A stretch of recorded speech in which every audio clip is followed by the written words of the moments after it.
As you can see, I've already pre-populated it with some groups of servers for this lab. We've got group of servers, web servers, database servers, application servers, and we've also got a group with all servers.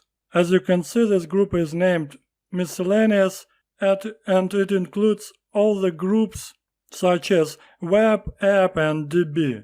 To include some subgroups of servers in a group of servers, you have to use this :children option.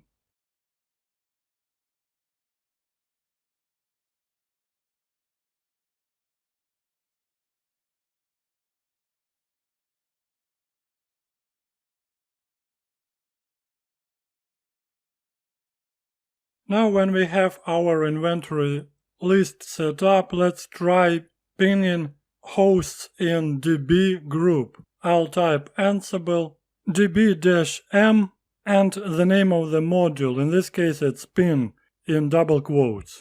I can repeat this command, but now I can ping app servers group. And as you can see, I've got a successful reply.